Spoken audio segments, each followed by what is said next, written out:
7-Eleven Malaysia Holdings said it has accepted an offer from Big Pharmacy Healthcare to sell its 75% stake in Caring Pharmacy Group for 637.5 million ringgit, confirming an earlier report by The Edge that the group has sealed a deal for the disposal of the pharmacy chain.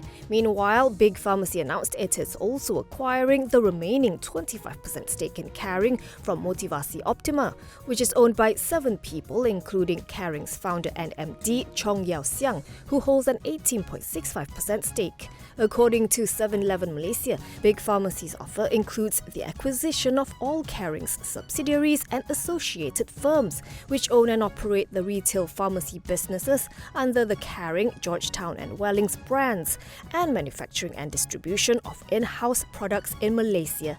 It includes the acquisition of all intellectual property rights owned and used by Caring Group and its Indonesian businesses, but not the ownership of the businesses in Indonesia that are operated by Era Caring Indonesia.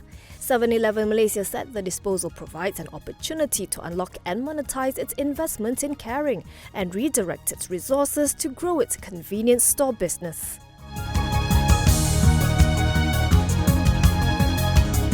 Shares of Ajinomoto Malaysia closed at a 2-year high and were actively traded today, following the company's sale of land located along Jalan Kujai Lama in Kuala Lumpur to Tan Sri David Lau Tien Seng for 408 million ringgit cash.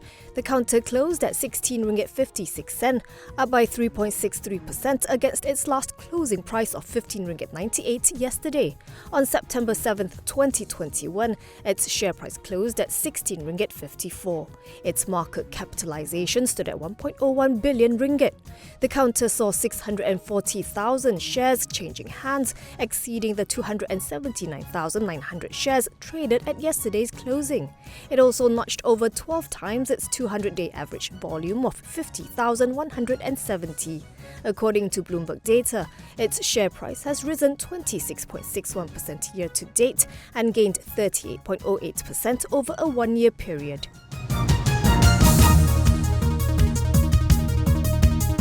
A former director of Consortium Zenith Construction told the Kuala Lumpur Sessions Court today that it was impossible for a 2 million ringgit payment to have made its way to Guan Eng. This when he had been initially told it was paid via businessman Jana Wibawa to then Prime Minister Datuk Sri Najib Razak in order to maintain close ties with the country's top leader. Ibrahim Sahari testified that fellow former senior director Datuk Zarul Ahmad Muhammad Zulkifli told him the said money was paid to ensure that the company secured future projects. He said this when responding to questions from LIM's counsel Gobind Singh Deo during cross-examination. Ibrahim, who is the prosecution's 29th witness, said the 2 million ringgit was part of the 19 million ringgit earmarked for Najib and paid to Jana Wibawa. He previously testified in Jana Wibawa's cheating case in Shah Alam in 2019 and last year, and then today in LIM's undersea tunnel graft case.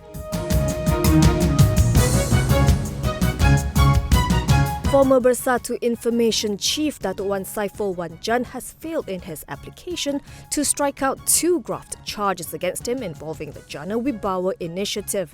Kuala Lumpur Sessions Court Judge Rosina Ayub dismissed his bid today and said the court will proceed with a trial.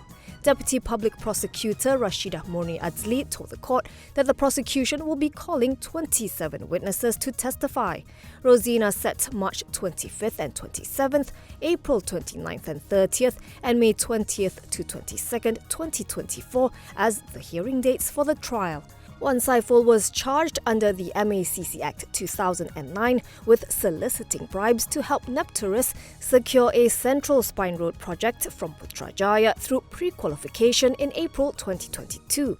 He was also charged under the same act with receiving 6.96 million ringgit through his company's CIMB bank account under WSA Advisory Group from Nepturus as an inducement to help it secure a letter of award for the said project.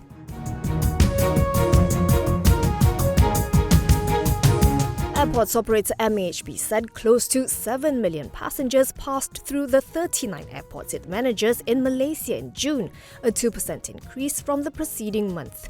Of the total, the airports welcomed a total of 3.2 million international passengers, up 7% from May, while domestic passenger movements continued to hit above the 3 million mark since December 2022. System-wide, MAHB's network of 39 airports in Malaysia and Istanbul Sabiha Gökçen International Airport in Turkey handled over 10.2 million passengers in June, the highest since the global shutdown in March 2020. It witnessed a new high of 4.9 million in international passenger movements in June, a 7.1% month-on-month jump. Total domestic passenger movements in June stood at 5.3 million, remaining above the 5 million mark for 2 straight months. For the first half of 2023, MAHB recorded 56.1 million in overall passenger movements, which was 82% of first half 2019 pre-pandemic levels. Total passenger movements in Malaysia recorded 38.9 million during the same period.